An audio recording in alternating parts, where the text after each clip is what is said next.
새 정부 출범 이후 나란히 발족한 3특검의 수사가 속도를 내면서 윤석열 전 대통령 부부를 향한 수사망도 빠르게 좁혀오고 있습니다. 네, 한편 다음 주 이어질 인사청문회를 앞두고 야권의 공세가 예고된 가운데 민주당은 청문 절차의 실효성을 높이겠다며 관련법 개정도 추진하고 있습니다. 두 분과 함께 관련 내용 짚어보겠습니다. 최인호 전 민주당 의원, 홍석준 전 국민의힘 의원 나오셨습니다. 어서 오십시오. 네, 어서 오십시오.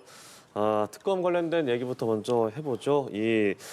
해병 순직 특검과 관련해서 김태효 전 국가안보실 1차장이 어제 소환돼 7시간의 조사를 받았습니다. 이른바 VIP 경로설과 관련해서 그 이전과 했던 발언과 좀 다른 취지의 진술한 것으로 드러났습니다.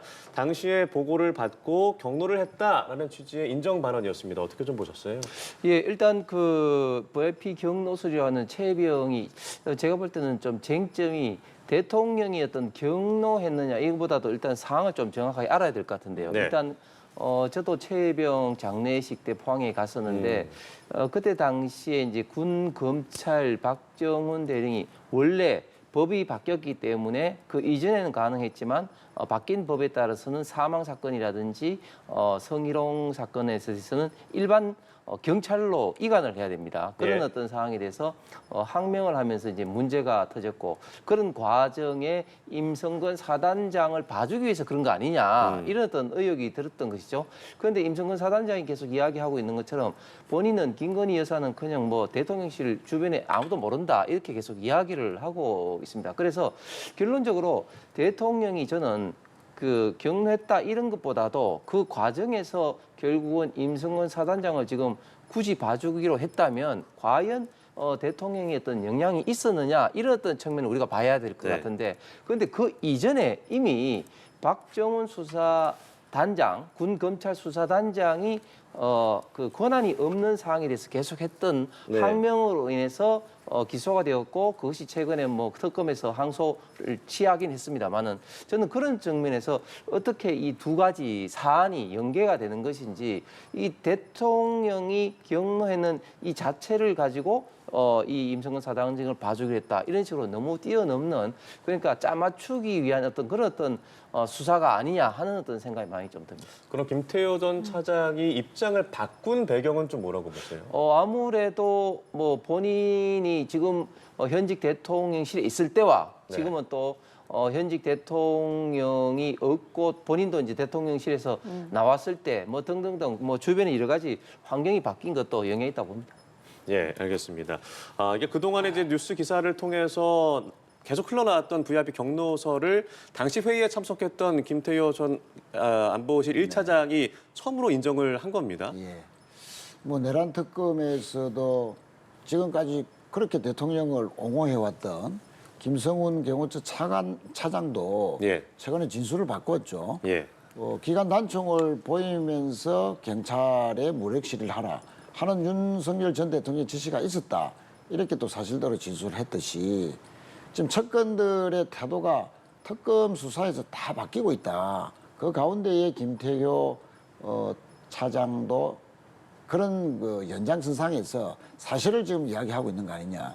이 최혜병 사건과 관련해서 경로가 왜 그렇게 중요하냐면 대통령이 느닷없이 안보실 회의에서 임성근 사단장에게 왜 책임을 지우느냐. 그렇게 해서 그러면 모든 것을 책임자 그 사단장한테 책임을 지면은 앞으로 어떻게 감당할 거냐는 식으로 경로를 했다는 거 아닙니까? 네. 그 경로 때문에 모든 사건 수사의 진상들이 은폐되는 과정으로 갔다 하는 것으로 이제 이어졌다 해서 이제 경로설이 대단히 중요한 것인데 이 대통령의 경로로 인해서 당시 안보실의 주요 간부 지금 뭐 국회의원이 됐습니다만 그분도 압수수색을 당했지 않습니까? 그렇듯이 각종 국방부와 경찰 라인 이런 쪽으로 해서 이 사건을 축소 은폐하는 쪽으로 모든 것이 가동이 됐다. 여기에는 대통령의 경로로 인한 어떤 뭐 과잉 지시랄까요? 집권 남용적 지시에 예. 따라서 이루어졌다. 그래서 이제 최혜병 특검이 이 사건의 은폐는 윤석열 전 대통령이 사실상 저지른 것이다라고 보면서 관계자들은 이제 소환하고 있는 가운데에 그 회의에 있었던 김태효 국가안보실 차장이요? 예. 차장이 사실대로 진술함으로 인해서 이제 사건의 변곡점을 맡았다. 수사에 변곡점을 만났다. 이렇게 이제 생각을 하고 앞으로 이 모든 진실, 그러니까 김건희 여사와 도이치모터스 주가 조작 사건에서 공범으로 하는 이종호라는 그 사람이 임성근 사단장의 부탁을 받고 김건희 여사에게 사건 그 로비, 구명 로비를 했고 이것이 대통령 이어져서 결국은 경로로 해서 아까 말씀드린 경로로 사건 은폐가 된 거 아니냐 하는 그 이제 수사의 얼개가 이제 진실이 밝혀지는 변곡점을 맞았다. 예. 저는 그렇게 평가합니다. 진실이 밝혀지는 변곡점이다라고 말씀을 하셨고요. 지금 뭐 내란 특검 포함해서 3특검이 동시에 진행이 되다 보니까 이곳저곳에서 수사 진행 상황도 쏟아지고 있고 또 여야 간에도 공방도 좀 거세지는 상황입니다. 민주당 같은 경우는 이제 수사를 좀 차질 없이 이어질 수 있도록 좀 지원을 하겠다. 입법을 포함해서 이런 부분을 좀 이야기를 했는데 어떻게 보셨어요? 예, 뭐 저희 당은 3특검이 원활하게 잘 진행되도록 특히 3특검이 중복되는 부분은 많습니다. 방금 최혜병 순직과 관련 네. 특검하고 김건희 특검하고는 또 겹치는 게 많죠. 공범들 간의 관계에서 그런 이런 뭐 조정들은 특검도 알아서 하겠지만 원활하게 좀 조정이 되도록 여론을 만든다든지 또 법사위라든지 관련 상임위에서 여러 가지 지원이 있을 걸로 봐지고요. 저는 이제 국민의힘이 이 특검을 통한 정치 보복이다라고 주장하는 것에 대해서 참으로 좀 안타깝기도 하고 전혀 국민들의 눈높이에 맞지 않는 주장을 하고 있다. 저는 그렇게 생각을 합니다.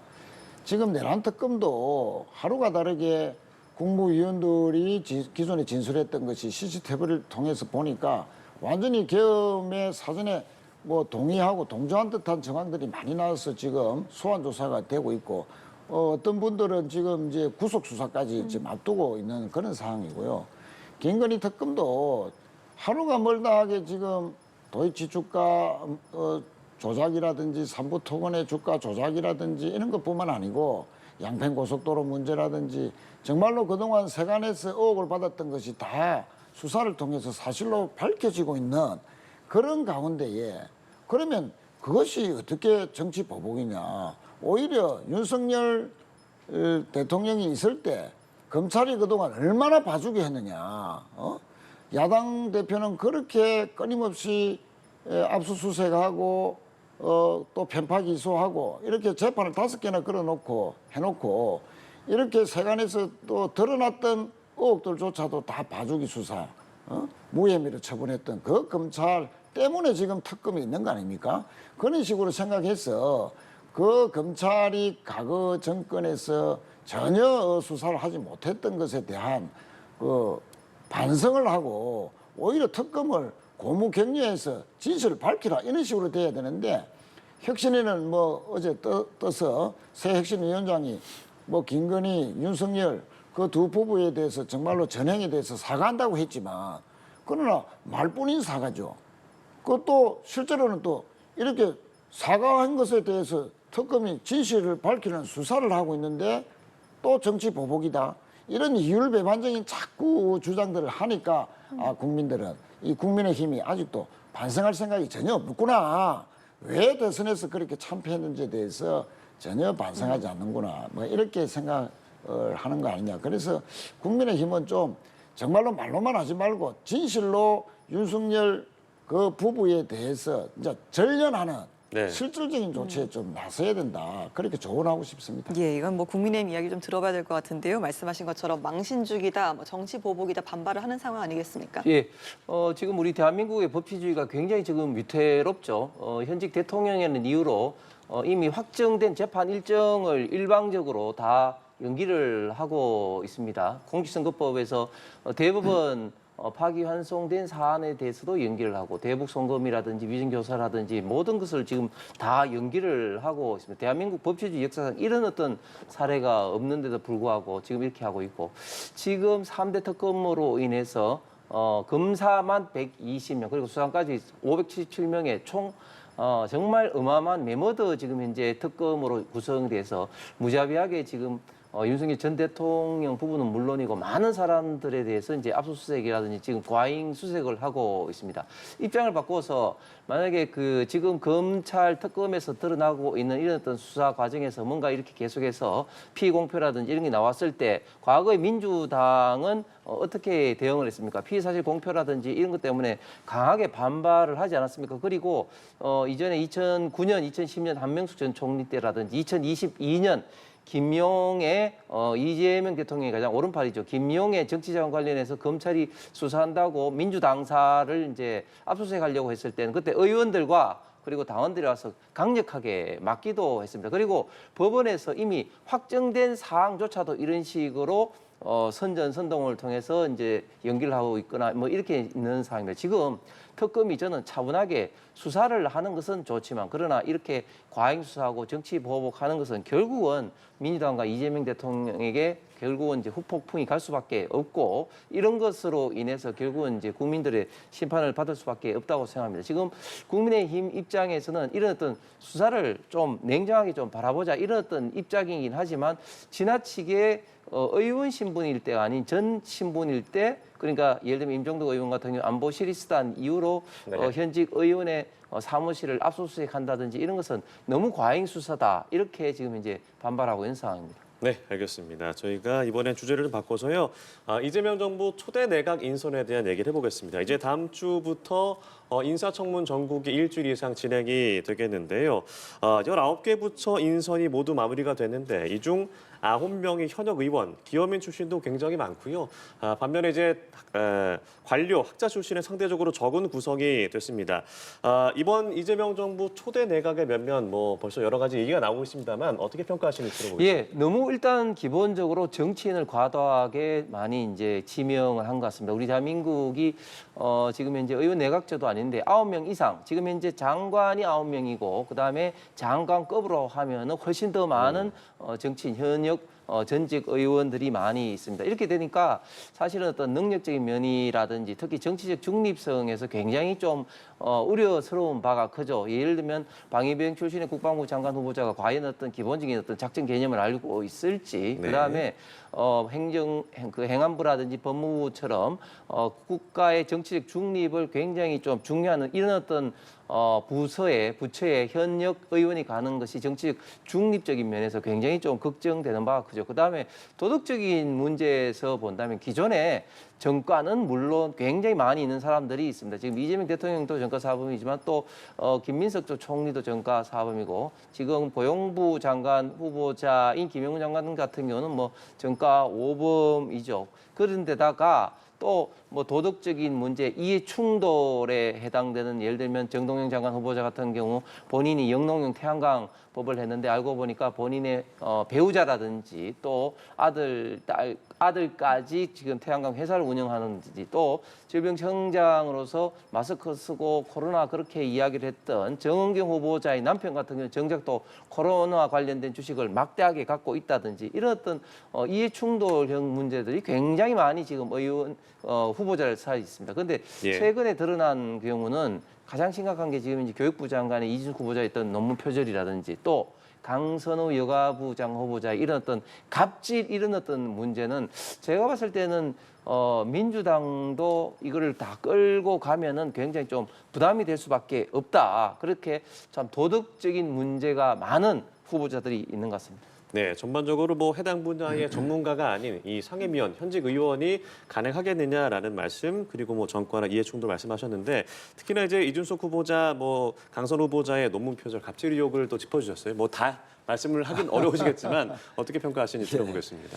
뭐 저는 전체 평가를 하면 실력과 통합을 중시한 대각 인사다 예. 이렇게 말씀드리고요.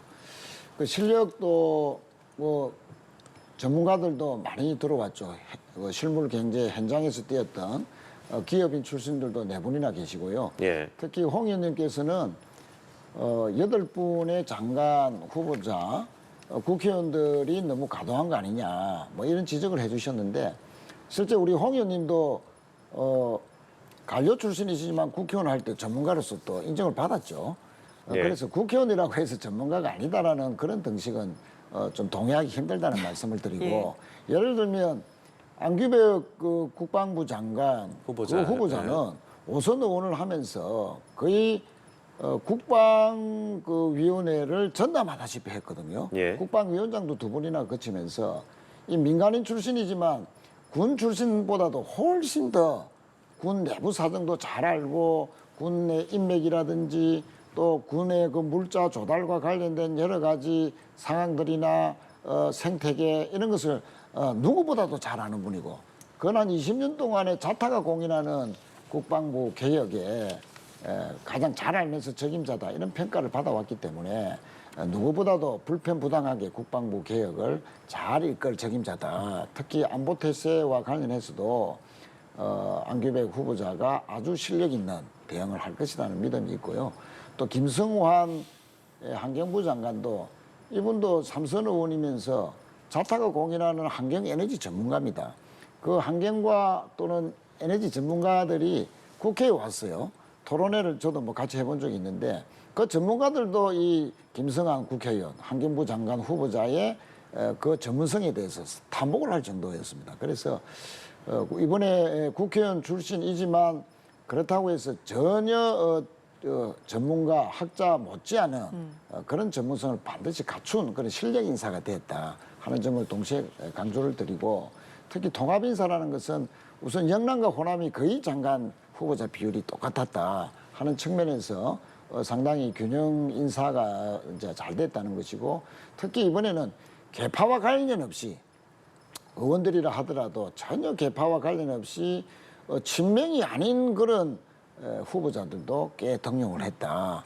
그런 측면에서 대통령의 통합 의지가 상당히 돋보인 그런 인사다. 저는 그렇게 평가를 합니다. 네, 이재명 정부 초대 내각의 전체적 면면에 대해서 두 분의 의견을 좀 들어봤습니다. 어제 나왔던 기사 중에 좀 눈길을 끌었던 게 요즘 이 대통령, 또 김민석 총리, 강훈식 실장이 SNS에서 좀 실시간으로 소통을 하고요. 또 업무 보고를 좀 주고받고 지시를 하는 그런 모습이 좀 주목을 받고 있습니다.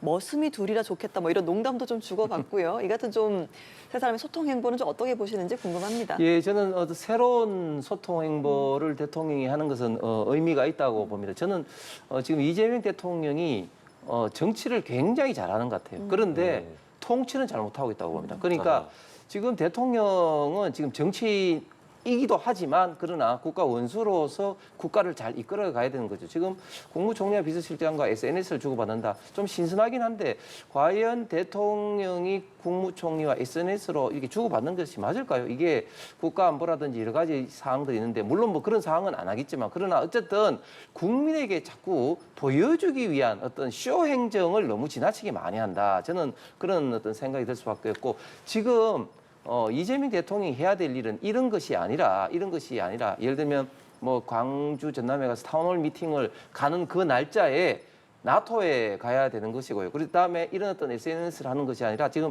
트럼프 대통령과 X를 해야 되는 것이죠. 지금 우리 대한민국이 미국과 있던 관세 협상 때문에 얼마나 많은 국민들이 걱정을 하고 특히 경제계에는 지금 이런 식으로 된다면 자동차 분야만 예를 들면 상호관세 25%에 자동차 부품 25% 그리고 그 원재료인 철강과 알루미늄의 50% 거의 100%의 관세를 맞게 됩니다. 이런 어떤 상황이니만큼 우리 대한민국의 경제적인 측면에서 그리고 개별 기업 면에서는 절체절명의 위기 상황이 있는데 이런 것을 하루 빨리 좀 개선해야 되는데 이런 것을 개선을 하기 위해서는 제가 볼 때는 노력을 하는 게 전혀 지금 맞지 않다. 예를 들면 김종인 전 비대위원장을 특사로 보는데 김종인 비대위원장 2021년에 어떤 거를 남겼냐면 문재인과 트럼프 공통점이 특정 팬덤에 의존을 하면서 트럼프를 미치광이다, 광인이다 이런 식으로 비판하는 사람을 특사로 보내지를 않나. 그다음에 4대국 그러니까 그 4강이라고 해서 미국, 일본 그리고 러시아, 중국의 대사들을 지금 다 한국에 불러들였습니다. 지금 이런 어떤 중요한 시기에 주미 대사가 지금 없는 이런 상황 아닙니까? 이런 어떤 상황을 빨리 해결하는 것이 정말 대통령으로서 중요한 역할이라고 봅니다. 예, 의미는 있지만 정치는 잘하는데 통치는 못하는 것 같다. 어떻게 들으셨어요? 뭐 오늘따라 홍 의원님이 상당히 좀 아주 예민하게 지적을 하시는데 사실은 뭐 대통령께서 이렇게 X 옛날 트위터죠. 예. 예. 이 그 이제 소통을 한 것을 공개한 것은 앞으로 다양한 소통을 강화하겠다. 온라인뿐만 아니고 오프라인 통해서도 현장에서도 상당히 그 소통을 강화하는 행정을 펼치겠다는 그런 의지의 표현이다. 네. 저는 그렇게 생각을 하고요. 실제 김민석 총리와 주고받았던 그 X의 그 게시판에는 방금 화면에도 나오지만 경주 에이펙을 지금 챙기기 위해서 총리가 현장에 방문한다, 또 앞으로 어떻게 하겠다라는 그런 걸 한 건 아닙니까? 그러면 이 에이펙이라는 것이 결국은 하반기에 경주에서 열리는데 홍 의원도 방금 지적했듯이 이 통상 문제라든지 특히 외교 관계의 정상화 이런 문제를 아주 본격화시킬 수 있는 절호의 기회지 않습니까? 에이펙 회의라는 것이. 그러면 이제 당연히 미국 대통령도 올 것이고 중국, 러시아 다 이 그 강대국의 정상들이 다 오게 되는데 이 준비를 얼마나 잘하느냐, 또 외국 정상들이 만족감을 느끼고 우리나라에 대해서 우호적인 감정을 가진 상황에서 정상 외교를 펼쳐서 또 여러 가지 산적한 현안들을 풀어낸다. 그런 것을 이제 보여주려는 그런 메시지라고 봐지죠. 그래서 이런 그 온라인 상에서의 다양한 소통들, 국무위원들뿐만 아니고 일반 국민들과 또는 민원인들과의 소통도 강화하겠다는 것이고요. 또 제가 듣기로는 대통령께서 지금까지 이 정권 초기에 보여왔던 현장 행보 이것을 더욱더 강화할 것이다 라고 이제 주문을 했다고 그럽니다.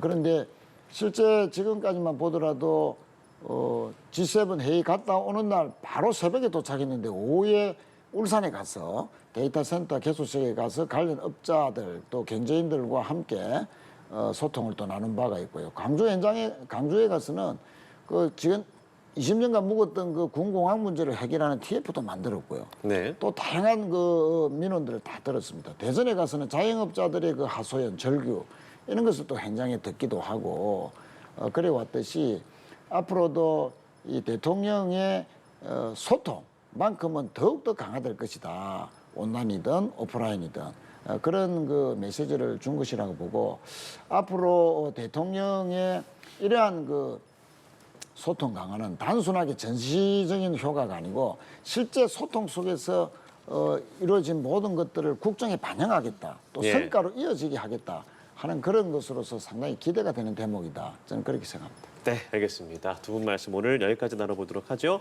지금까지 최인호 전 민주당 의원, 홍석준 전 국민의힘 의원과 자세한 내용 짚어봤습니다. 고맙습니다. 고맙습니다.